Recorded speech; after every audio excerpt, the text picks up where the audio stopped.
நம்ம இன்றைக்கி நெல்லிக்காய் சிரப் எப்படி பண்ணுறதுன்னு பார்க்க போகிறோம். அதுக்கு நல்ல நாட்டு நெல்லிக்காய் கிடச்சுன்னா எடுத்துக்கோங்க. இல்லை நாட்டு நெல்லிக்காய் கிடைக்கல அப்படின்னா உங்களுக்கு கிடைக்கிற நெல்லிக்காய் எடுத்துக்கோங்க. நான் இது வந்து நல்ல நாட்டு நெல்லிக்காய் அப்படி மரத்துலேருந்து பறிச்சது, ஃப்ரெஷ்ஷாக உள்ளது. இதை வந்து நல்லா கழுகி காய வச்சுக்கோங்க. காய வச்சுட்டு இந்த மாதிரி ஒரு கண்ணாடி பாட்டில் எடுத்துக்கோங்க. அந்த கண்ணாடி பாட்டிலில் உள்ளே ஃபுல்லாக நெல்லிக்காவை அரேஞ்ச் பண்ணி வச்சுக்கோங்க.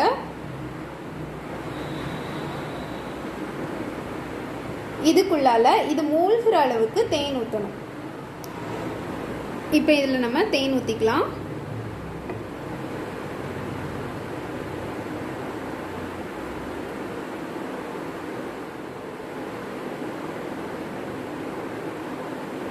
மொத்தமாக விடாதீங்க, கொஞ்சம் கேப் விட்டு விட்டு விடுங்க. அப்படின்னா தான் உள்ள அந்த ஏர் பபிள்ஸ்லாம் வெளியே வந்துடும்.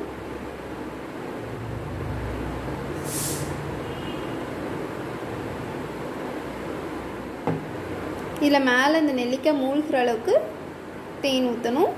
ஊற்றினதுக்கப்புறம் இந்த இதெல்லாம் வச்சதுக்கப்புறம் நீங்கள் கையெல்லாம் போடக்கூடாது, அப்படி க்ளோஸ் பண்ணி வச்சுருங்க. ஒரு 45 டேஸ்க்கு இது வந்து அப்படி இருக்கணும். இந்த நெல்லிக்காயில் உள்ள எல்லா ஜூஸும் வெளியே வந்துடும். வெளியே வந்து இந்த தேனில் வந்து மிக்ஸ் ஆயிரும். அப்புறம் இந்த நெல்லிக்காய் வந்து டேஸ்ட்டே இருக்காது, சும்மா அப்படி சக்க மாதிரி தான் இருக்கும். அது தூக்கி தூர போட்டுருங்க. போட்டுட்டு நீங்கள் அதை எவ்வளோ நாள் வேணாலும் ஸ்டோர் பண்ணி யூஸ் பண்ணிக்கலாம். இந்த நெல்லிக்காயில் வந்து அவ்வளோ அயன் இருக்குது, ரொம்ப நல்லது. இம்யூனிட்டியை கூட்டுறதுக்கு ரொம்ப நல்லது. தேனும் ரொம்ப நல்லது. ஹீமோக்ளோபின் கம்மியாக இருக்கிறவங்க கண்டிப்பாக இதை ட்ரை பண்ணி பாருங்கள். இது இப்போ நீங்கள் செஞ்சு வச்சுட்டு ஒரு 45 டேஸ் கழிச்சு யூஸ் பண்ணலாம். இன்னும் ஒரு 15 டேஸில் மறுபடியும் ஒரு செட் நீங்கள் ஊற போட்டிங்கன்னா உங்களுக்கு அடுத்தடுத்து எடுக்கிறதுக்கு யூஸ்ஃபுல்லாக இருக்கும். இப்போ பாருங்கள், இது வந்து நான் இப்போ போட்டு வச்சுருக்கிறேன். இது வந்து 45 டேஸ்க்கு முன்னாடி போட்டது. இல்லை, இது நல்லா தண்ணி ஆயிரும். இதுக்கு தேன் வந்து கொஞ்சம் கட்டியாக தான் இருக்கும். இப்படி தேன். அதே இது நீங்கள் நெல்லிக்காய் ஊற போட்டதுக்கப்புறம் அது வந்து தண்ணி ஆயிரும். தேன் கலரும் இது கலருமே டிஃப்ரென்ஸ் தெரியுது பாருங்கள். இது கொஞ்சம் தண்ணியாக இருக்கும். அதில் உள்ள நெல்லிக்காயெல்லாம் எடுத்துகிட்டு இந்த ஜூஸ் மட்டும் நீங்கள் ஒரு பாட்டில், கண்ணாடி பாட்டிலில் ஸ்டோர் பண்ணி வச்சுக்கோங்க.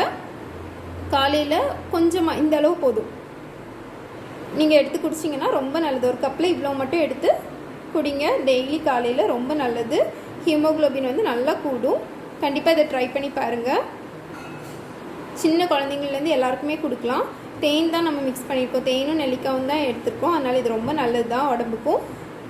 இதை எல்லோரும் கண்டிப்பாக ட்ரை பண்ணி பாருங்கள். தேங்க்யூ.